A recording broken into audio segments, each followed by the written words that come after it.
What? What? What the hell is this? Harumph. I didn't get a harumph out of that guy. Give the governor harumph. Harumph! You watch your ass. I see you shiver with anticipation. Let the show begin. Hey everybody, this is David Heretic coming at you with another Q&A video. Yes, indeed. Here we go. Okay, this is actually a great question. Martin Alexov asks, do you think rock and roll and metal are dead, and why? And if they are not completely dead, will they ever be in the mainstream again?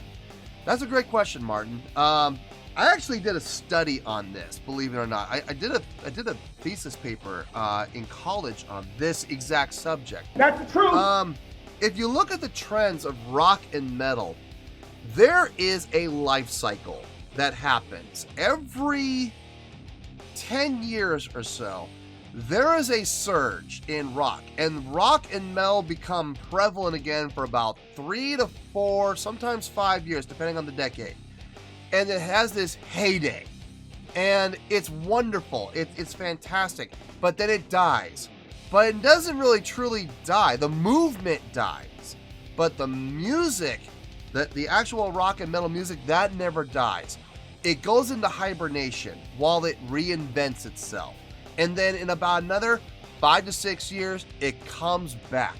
This has happened every single decade from the 50s all the way through to present times. If you look at the 50s, you had doo-wop, right? You had that doo-wop movement. You had Elvis. You had Chubby Checker. You had Bill Haley and the Comets. You had all these rock and roll bands, right? And then they died out in lieu of in comes soul music, right? Okay, that's fine. That's fine. The 60s came out, and you had bands like Iron Butterfly, Jefferson Airplane, Black Sabbath, all these other bands coming out now. The Who, all these bands coming out in the 60s, and again, had a great heyday of about 6 years, and then it died, right? Then you move into the 70s, and again, you have bands coming out. You had bands like Deep Purple, you had bands like Led Zeppelin, you had bands like the Rolling Stones. The Rolling Stones, I think, were 60s, though, weren't they? I think. They're one of their big surges, though, was in the 70s. So you had that thing, and then it disappeared. Here come the 80s. You had hair metal. People often wonder and ask me if I'm a hair metal fan. Honestly, I'm not. I respect a lot of the things that the hair metal industry did, bringing rock back into the mainstream and into the fold again. They were, it brought rock and metal into the forefront again. I would never say I'm a fan of any of those bands. Honestly, no. I know I have long hair, but make no mistake, you'll never see me tease my hair up, 5 feet high with Aquanet. That's just not gonna happen. And people often ask me, am I mad that grunge killed the hair metal scene? Absolutely not. That's not a no. Hair metal, let's be honest here, hair metal needed to die.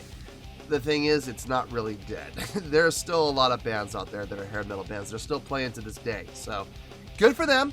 Good for them. Look, if they can keep their movement alive, more power to them.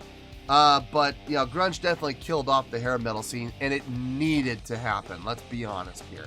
In the 90s, you had the grunge movement. Absolutely. And that happened from 91 to about 96, 97. And then what happened? It disappeared. Hip-hop took over. And along with not just hip-hop, but dance and electronica, club music kind of overtook the scene. Then you had the 2000s. You had that scene go around for about 2002 to about 2006, 2007. And then that movement died. So every decade or so, there is a movement. There is a surge. Is there going to be another one this decade? I believe so, and I believe it's right around the corner. And this may sound like I'm selling out, and I know a lot of people are going to go, oh, you're just saying that to get likes. I'm saying this because I honestly believe it. It's not going to come from America. It's not going to come from us. You know who it's going to come from? Again, people are going to call me a sellout. I believe wholeheartedly that these Japanese rock metal bands that are all girl bands, I believe they're going to break through. Bands like Love Bites, Bandmade, Unlucky Morpheus, Nemophila, a lot of these bands are going to punch through. And I really believe that they are going to be the bands who really lead the next cycle. That will last for the next 5 or 6 years, and then it will die. But it constantly comes back around. You know what I mean? So what I'm trying to say is this. Will rock and metal ever die?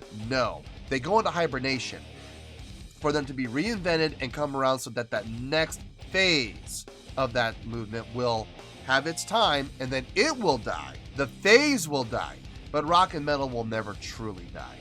So there you go, Martin. I hope that answers your question.